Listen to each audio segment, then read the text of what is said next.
Hello guys, welcome back to the channel. It's TPM5 here, back again with another NBA video. In today's video, I'm going to be previewing the Indiana Pacers offseason, talk about some trade rumors, some possible draftees, and also look at their salary cap situation into the future. So basically all things Pacers. Without further ado, let's get started. To begin the season, the Pacers opened up 6-2 in their first 8 games, which was a great start compared to how things would end up for them. Through various reasons such as injury and safety protocols, they fell to a record which was rather subpar, 34 wins and 38 losses. They won their first playing game against the Hornets, and then they managed to lose against the Washington Wizards, cementing their spot in the NBA draft lottery. Malcolm Brogdon had a career year, averaging 21 points, 5 rebounds and 6 assists, and obviously he's a pretty big talking point, so we'll talk about him. When Caris LeVert came back and played for the Pacers, he averaged 21 points, 4 rebounds and 5 assists as well, so another good year for him. And Domantas Sabonis was good with 20, 12 and 7, which was really good as well. And obviously this Pacers team is pretty deep. Now just a quick break guys, I make NBA content 2 or 3 times a week, and I've been doing these off-season previews daily, so I'd heavily appreciate it if you subscribe to the channel. And yeah, let's move on to the salary cap situation for the Pacers. So feel free to pause it, I'm going to have it up for the next 20 or so seconds. So as you guys can see, they haven't really got any, bad contracts at all. They've got some guys who are pretty useful on relatively good deals.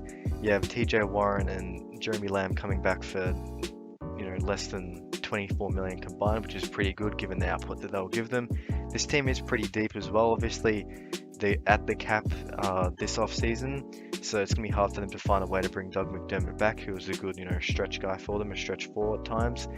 But they've got the important guys like Brogdon, Turner, Sabonis, and Caris LeVert there until at least 2023, and Justin Holiday can be put into that bunch as well.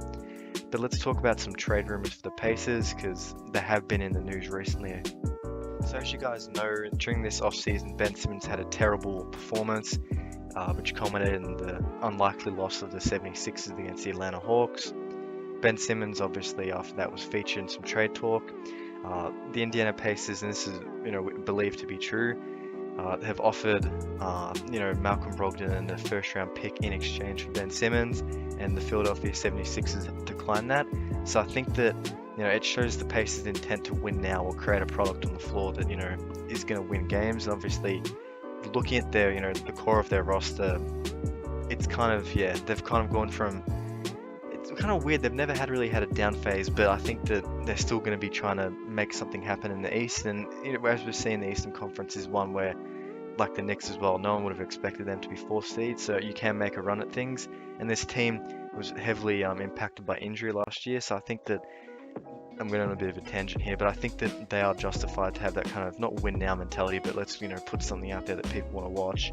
Now, if they were to get Ben Simmons, it would take a higher, a bit more of a higher quality offer, and they can offer their first round draft pick, this year, and maybe the extra, maybe bringing it forward might help the Sixers as well, or they can put Justin Holiday into a possible trade. But I think that there is a certain point though that the Pacers shouldn't cross, know where and what you want to stop at when it comes to negotiations. I think that Malcolm Brogdon plus a player on their roster and a first should be enough. I think that if Philly want more, they can go get that somewhere else. They also managed to pick up Rick Carlisle as well, so the Nate guy didn't last too long. And Rick Carlisle's come in a strange situation leaving Dallas, but that's for their preview. I guess you subscribe and you'll see that. But I think that Rick Carlisle coming, I think that he tends to play one true center or one true big man. So I think that Sabonis or Turner, one of them is going to go. If it was my choice, I probably would keep Sabonis just because he's playing at that all-star level. I do like what Turner does, the defense, the blocks, and I also like the fact that he can stretch the floor at a relatively good level for an NBA center. And I think that a fit at Golden State could be something. Now, whether they're satisfied with getting Kelly Oubre back in a sign trade for him, I don't really know. But I think that there is a market for him as well. I think that the Pacers do have quite a few assets that they can move, and it will kind of just come down to how satisfied they are with their roster.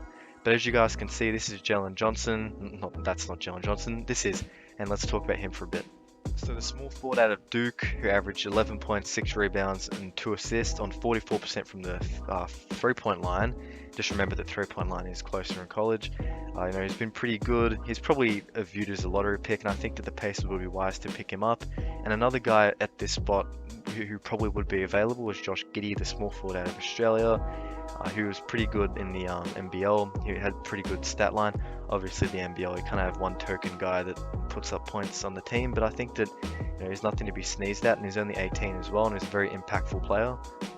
Now, whether Giddey can, turn the corner in the NBA, I'm not sure, but that's, we'll find that out in a short period of time. But thank you guys for watching. Please don't forget to like and subscribe. Any Pacers fans, comment, and I'll see you in the next video.